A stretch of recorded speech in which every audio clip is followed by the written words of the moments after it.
प्रधानमंत्री मोदी के साथ बैठक में जिनपिंग का बयान आया, दुनिया परिवर्तन की ओर बढ़ रही है, ये जिनपिंग का कहना है। रणनीतिक दीर्घकालिक दृष्टिकोण से देखना होगा, दुनिया में शांति समृद्धि के लिए साथ जरूरी है। भारत और चीन ग्लोबल साउथ का हिस्सा हैं।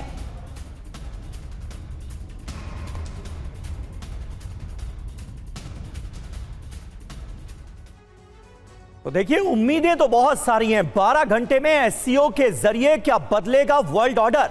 पश्चिमी देशों के वर्चस्व को सीधे सीधे चुनौती मिलेगी। नाटो के विरुद्ध गठबंधन पर मोहर संभव है। सामूहिक नेतृत्व पर सहमति बन सकती है। बहुपक्षीय डिफेंस गारंटी पर एक मत हुआ जा सकता है। नाटो की ताकत वर्सेस एससीओ की ताकत, ये आप देखिए। नाटो की ताकत की बात की जाए तो एकजुटता बहुत अहम नजर आती है। सारे देश एकजुट नजर आते हैं। एक पर हमला सब पर हमला माना जाता है। एससीओ की ताकत की बात की जाए तो विशाल जनसंख्या, निश्चित तौर पर यह एससीओ की ताकत है। रूस चीन की परमाणु क्षमता का भी इसमें जिक्र होना चाहिए। और नाटो की बात की जाए तो उन्नत तकनीक का भी जिक्र जरूरी है। और स्वर्ण सिंह हमारे साथ मौजूद हैं फॉरेन एक्सपर्ट के तौर पर। सिंह साहब, अगर आप देख रहे हैं तकनीक के लिहाज से देखें तो चीन बेहतर है भारत से, और भारत भी एक कदम आगे बढ़ने की कोशिश कर रहा है क्योंकि भारत विकसित देशों में है, विकासशील देशों में है। ऐसे में आपको लगता है कि ये एक बहुत सुनहरा मौका है भारत के पास कि चीन के साथ एक बेहतर संबंध बनाया जाए? न सिर्फ चीन के साथ, क्योंकि रूस भी यही चाहता था कि भारत और चीन साथ साथ आए और ये मुलाकात हो, तभी ये जो गठजोड़ है, ये ट्रायंगल है, इस ट्रायंगल पर आप क्या कहेंगे? बिल्कुल, आपने सही कहा कि ये जो लगातार राष्ट्रपति ट्रंप की वजह से तनाव बन रहा है और जितने भी 10 सदस्य हैं शंघाई सहयोग संगठन में और 14 उनके डायलॉग पार्टनर हैं, सभी उसका खामियाजा झेल रहे हैं। इसलिए हालांकि शंघाई सहयोग संगठन शुरू से ही ऊर्जा सुरक्षा और आतंक से सुरक्षा पर ध्यान देता रहा है, पर आज उसमें आर्थिक व्यवस्थाओं पे जो चिंताएं बनी हुई हैं उस पर भी जाहिर है कि ध्यान होगा और उस पर बातचीत होगी और उनको और वो अच्छे से पास जोड़ेगा। इस वक्त इस बार जो ऊर्जा शंघाई सहयोग संगठन में देखी जा रही है वो पिछले 4 या 5 साल में नजर नहीं आती थी। भारत के प्रधानमंत्री भी इस शिखर सम्मेलन में हमेशा नहीं जाते रहे हैं, बीच में गए हैं। पिछली बार जब चीन में हुआ था छिंगताओ में 2018 में, तब गए थे। तो ऊर्जा अलग है आज इन सभी देशों की, क्योंकि उनको लगता है कि उनकी जो अमेरिका की चुनौती है उसको मिलकर किस तरह से वो सुलझा सकते हैं। और उसी परिप्रेक्ष्य में आप देखें कि भारत को यदि अपना उत्पादन और सुदृढ़ करना है, अंतर्राष्ट्रीय प्रतिस्पर्धा में आगे बढ़ना है, निर्यात करना है, तो यहाँ भी जिस देश से वो जुड़ पाए वो जरूर जुड़ेगा।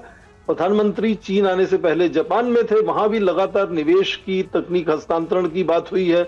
और यहाँ भी चीनी कंपनियों के साथ भी भारत की कंपनियां कहाँ ज्वाइंट वेंचर बन सकता है। अब देखिए, जब प्रधानमंत्री मोदी शुरू में आए थे तो बहुत सा चीन का निवेश हमने खोला था और यहाँ उत्पादन शुरू हुआ था। बीच में तनाव बढ़ा और वो चीजें रुक गई, तो वापस उसी तरह का फिर तालमेल बनाने की कोशिश है। क्योंकि मेक इन इंडिया का जो सोच है वो ये है कि सभी देशों को आकर्षित किया जाए, वो यहाँ आकर उत्पादन करें भारत के लिए और विश्व के लिए, ताकि भारत की सर्विसेज सेक्टर स्ट्रांग है पर मैन्युफैक्चरिंग सेक्टर में थोड़ी सी प्रतिस्पर्धा में हमें जरूरत है दूसरे देशों के साथ। स्वर्ण सिंह साहब, एक प्रैक्टिकल सवाल जो है वो हर किसी के जहन में भी है इस वक्त।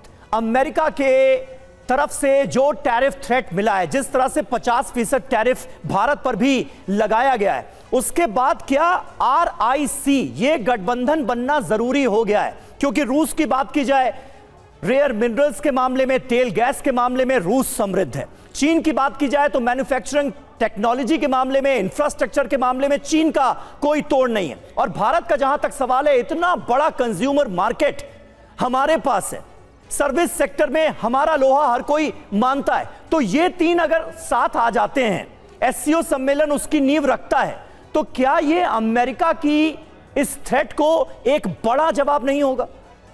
भारत की सभ्यता में जो दृष्टिकोण है वो एक को पकड़ने में दूसरे को छोड़ने की बात नहीं है, उसमें लगातार सभी को साथ लेकर आगे बढ़ने की बात है। हाँ। हम वासुदेव कुटुंबम की बात करते हैं तो कुटुंब में कभी कभी नाराजगी हो जाती है, तो ऐसा तो मतलब नहीं कि रिश्ते टूट जाते हैं। तो इस वक्त चाहे टैरिफ को लेकर करीब $60 बिलियन भारत का निर्यात इस वक्त चिंता में है और भारत के रिश्ते अमेरिका से उसके बहुत परे हैं। हाल ही में 2+2 एक मैकेनिज्म है जो विदेश मंत्री, रक्षा मंत्री दोनों तरफ से एक बार इकट्ठे होकर मिलते हैं, उनकी हाल ही में बातचीत हुई है और कई लगातार चीजें आपस में जो बनी है वो बनी हुई हैं, चल रही हैं। भारत मूल के लोग वहां हैं, ठीक है, वहां के राजनीति में है। यानी उम्मीद की जा सकती है कि संबंध जो है वो आने वाले वक्त में बेहतर होंगे और कहीं ना कहीं एससीओ मंच के जरिए भी जो अमेरिका पर दबाव डाला जा रहा है उससे संबंध खराब नहीं होंगे बल्कि आने वाले वक्त में बेहतर होंगे। अमेरिका को अपनी गलतियों का एहसास होगा। अभी तो देखिए उम्मीद ही की जा सकती है, लेकिन एससीओ सम्मेलन से अमेरिका को कैसे चुनौती मिलेगी, आइए अब आपको यह बताते हैं। एससीओ से अमेरिका को कैसे चैलेंज किया जाएगा। आर्थिक ताकत का जिक्र किया जाए तो कुल जीडीपी है 20%। चीन का हिस्सा जो है वो है $17 ट्रिलियन का। भारत का हिस्सा है $3.7 ट्रिलियन। रूस के हिस्से की बात की जाए तो यह है $2.2 ट्रिलियन। यह है एससीओ की ताकत। अब इसके बारे में आपको बता दें, रूस, कजाकिस्तान, ईरान तेल, गैस, यूरेनियम और मिनरल्स के मामले में बहुत रिच माने जाते हैं। चीन और भारत दुनिया का सबसे बड़ा उपभोक्ता बाजार है जिसका थोड़ी देर पहले मैंने जिक्र किया था और ऐसे में अगर बदले हालात में ये तीनों देश एक साथ आ जाते हैं तो अमेरिका के लिए निश्चित तौर पर एक बड़ी चुनौती पेश करेंगे।